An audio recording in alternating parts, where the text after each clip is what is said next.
Finally, One Piece is back, guys. I'm super excited for this chapter, so let's get into it. Sadly, we do not start this chapter off where we actually left off at on a 3-week break, because I definitely wanted to see what the Iron Giant was about and how strong maybe it could be during this chapter. But we have to give it up to Frankie, bro. We seen how Frankie easily took out a Vice Admiral. The Vice Admiral Red King did not stand a chance against Frankie, and Frankie one-shotted him. So we have to understand that Frankie is getting stronger throughout these arcs. We don't get enough fighting scenes from Frankie. We don't get enough from Frankie, and everybody feels like this arc of Egghead, Frankie should get a power up because he correlates with Vegapunk in a scientific mind frame. Yet still, this arc is not over, so Frankie can actually get a power up from one of the Stellas. And evidently, all the Straw Hats need power ups to deal with the Blackbeard pirates, their future endeavors, because of the simple fact Luffy wants to be the pirate king. Right now, I don't think the Straw Hats can live up to their reputation when they're fighting against the Blackbeard pirates. He got too much in his arsenal that he can actually beat Luffy in this game. Yes, Nika is very powerful, but I still don't think he lives up to the Blackbeard pirates just yet. We cannot leave out Bonnie, who definitely turned Palm Sky, the other Vice Admiral, into a kid, and she kicked him. I'm telling you right now, bro, Bonnie don't care about nothing. You already know who Bonnie is, and she had him at his weak point as a kid, and she definitely kicked the mess out of him, and he was coughing up blood, so he did not stand a chance to Bonnie. And plus, we have to go back what Ethan Brown said about Bonnie, that she has the power to level out a country.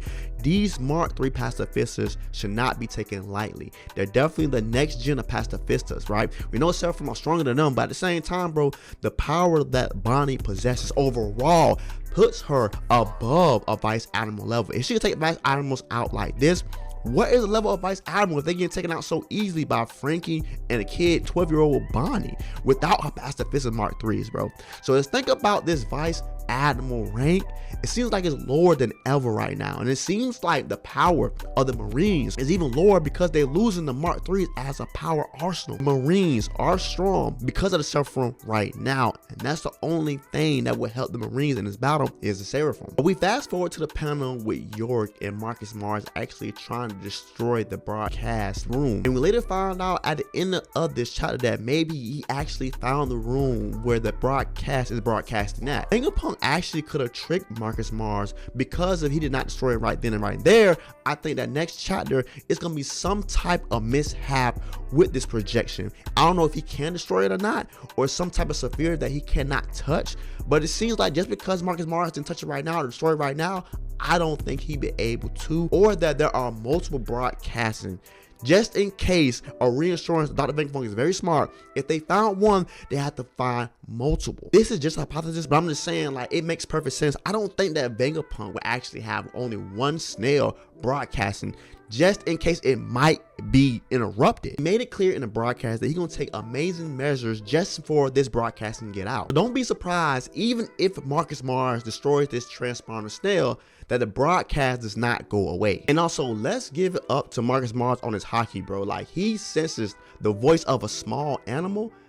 Bro, that observation haki is next level with these 5 elders, and that's why I don't underestimate them, because I know they're strong, bro. Even people like Zoro and Jinbei are complimenting on how strong their haki is. Even Luffy is. So I'm not gonna underestimate neither of these 5 elders. Right now, they're desperate. So desperate times come for desperate measures, and that's why I don't think they're going all out at this moment. Regardless, the 5 elders are actually coming off with a win during this chapter.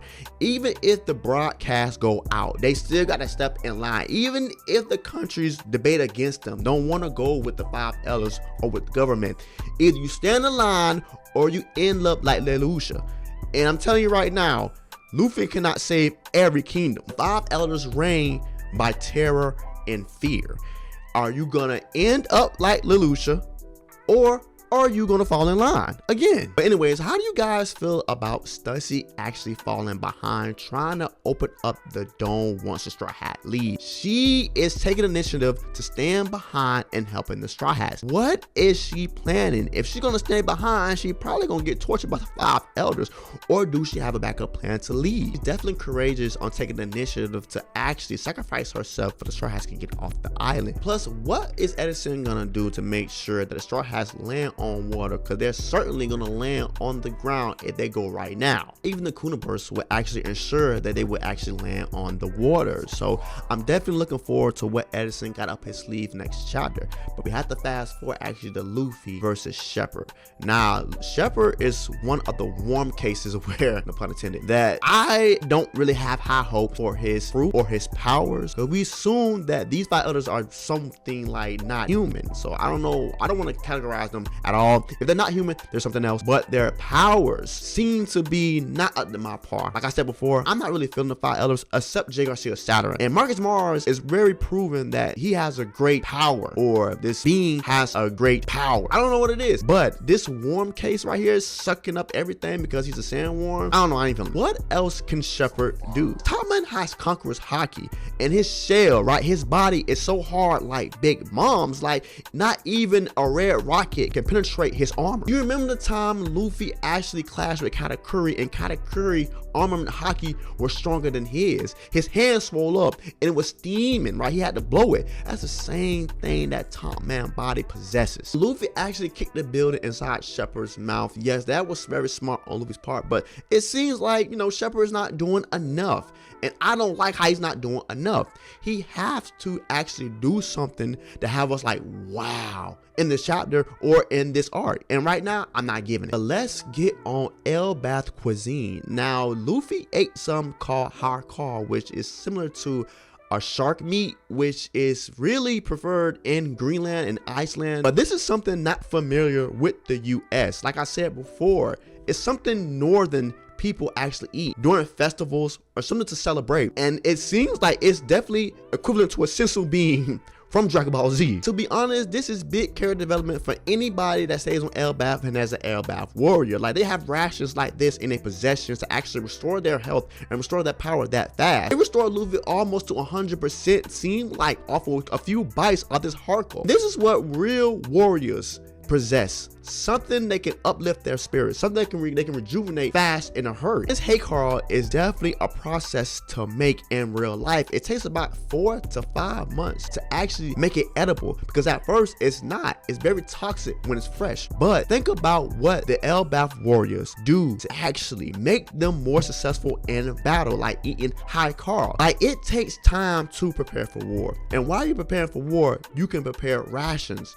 Rations like Hakar that take 4 to 5 months actually to make it edible. So definitely it's reserved, and it's definitely like a sensu bean for Luffy right now. Maybe Sanji can learn how to make. Things like this could turn a tide of battle in an instant, because if you rejuvenate with something like this right here, there's no more rounds, right? The first round, you can make sure you can take care of somebody. Hopefully, once the Strawhats get to Elbaf, we will learn new things about the warrior cuisine, meaning the things that will replenish the Strawhats in battle that they need, instead of running around and trying to get a rematch all day. Things that they need to learn actually in Elbaf that put them ahead of the game when they face off with the Blackbeard Pirates. But we have to move forward until the most important thing in this chapter, and it seems like at the end of this chapter, the ties has changed. You got Ethan Burrow actually coming against Bonnie and Frankie. Marcus Mars maybe found the transponder cell where the transponder cell is broadcasting room. So, and then we have J. Garcia Saturn is crawling fingertips away from Usopp, Nami, and the Straw Hat ship.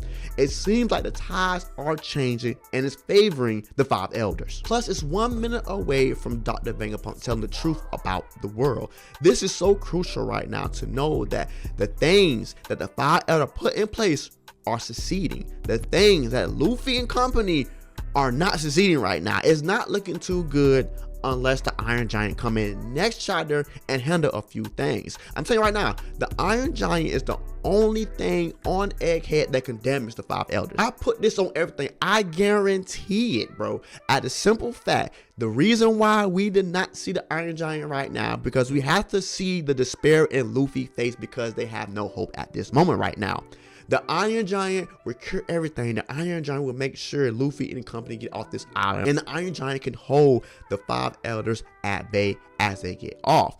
Now, if this transponder cell does not actually get the broadcast out without a Vegapunk wanting to truth the world to everybody, it may seem like somebody will actually know the truth, or we'll probably get a little glimpse Oda the Vegapunk may say, and he might not get the whole broadcast out there. Whatever route Oda may take, it seems like it's definitely a L that a girl say might have to take here, a small one. Very small, because at the same time, they can also conquer through fear and terror as they was before already. It's gonna be a W for the Straw Hats because of the simple fact this broadcast do get out. There's things and measures that people have to take from now on out when they know about the truth of the world, when they know the truth about the girl say. And leave it up to Oda for Luffy to have more stubbornness on his side because of the Straw Hats took basic measures on trying to get the truth out. I'm pretty sure that Mario's gonna put that in the newspaper. It's all Luffy. Luffy did it everything. But that is chapter. The chapter was pretty good, pretty solid. 8 out of 10. It was great to see how the despair is coming on Luffy and the Straw Hat's face, to see how the tides are changing and the 5 elders are favored right now. But like I said, that's it for the chapter. Thanks for watching. Like, comment, subscribe to get more of me and more One Piece content. Stay safe. Love you. Love y'all. Peace.